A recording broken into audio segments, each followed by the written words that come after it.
Skates by Catherine Holloway.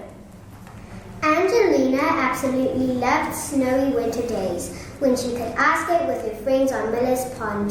The ice sparkled like glass and they raced across it in pairs, practicing spins and twirls and figure eights. Everyone in the village was getting ready for New Year's Eve, and Angelina was preparing a special ice skating show. Her little cousin Henry wanted to be in the show too, even though he often tumbled off the ice and fell into the snowbanks. "We'll need someone to be Snow King," said Angelina's friend Flora, pirouetting across the ice as the Snow Princess. "I'll be the king!" shouted Henry, but then he jumped and slid into Alice, who was going to be the Snow Queen. "You'd be a better snow shovel," said Alice crossly as she dusted off her skates. "Don't worry, Henry," said Angelina. "Hold on to me and let's practice skating together." They linked their tails and tried to skate in a circle, but it wasn't that easy on the slippery ice. Just then, Spike and Sammy, two big boys from school, raced by playing and almost knocked them all over. "Hey!" shouted Felicity, but the boys were already gone, laughing and yelling across the ice. "Never mind," said Angelina. "How Felicity gets a balance. Let me show you how to skate backwards." But before long, Spike and Sammy tore past again, spraying snow in all directions. When they had passed through Angelina's rehearsal a third time, she got angry. "Please stop interrupting us," she scolded. But the boys just laughed, grabbed Angelina's scarf, and tweaked Flora's skates. "Little ballerinas can't catch us."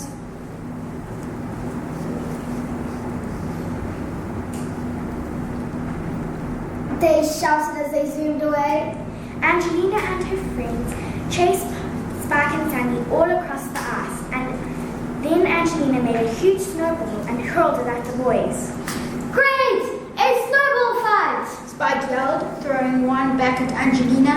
Then everyone started throwing snowballs everywhere, and soon Miller's Pond was a great blizzard of flying snow and shouting skaters. "Watch out! Got you!" Hey!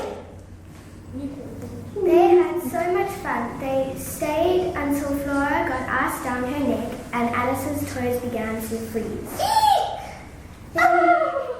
Then they trudged back to Angelina's house feeling tired and frozen. "What's wrong?" asked Alice's mother.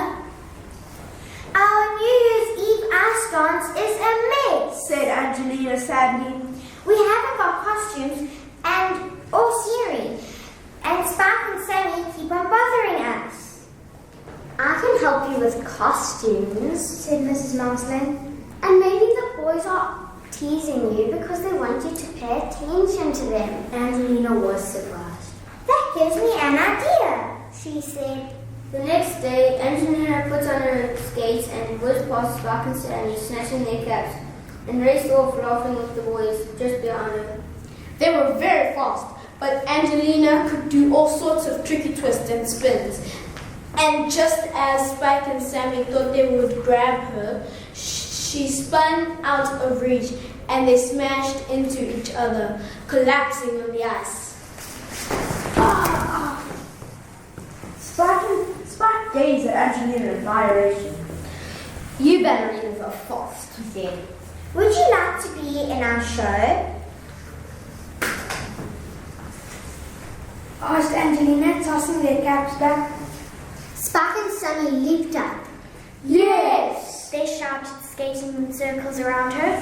Sammy loved doing funny tricks, and Spike, who could skate backwards, was proud to be the Snow King. Best of all, they helped Henry build a huge snow fort. "It will make a nice snow palace for our show," said Henry enthusiastically. "What a great idea!" admired Angelina. On New Year's Eve, the whole village dressed up and came to celebrate. Miller's Pond looked magical as the performers skated onto the ice in Mrs. Mouseling's costumes, and Henry's snow fort gleamed in the moonlight.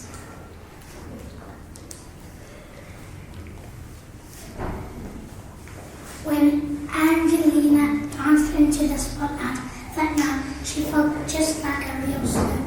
Spike and Sammy did exciting leaps and jumps together, and Henry was thrilled to be the king's attendant, while Felicity, Flora, and Alice seemed to fly across the ice like delicate snowflakes.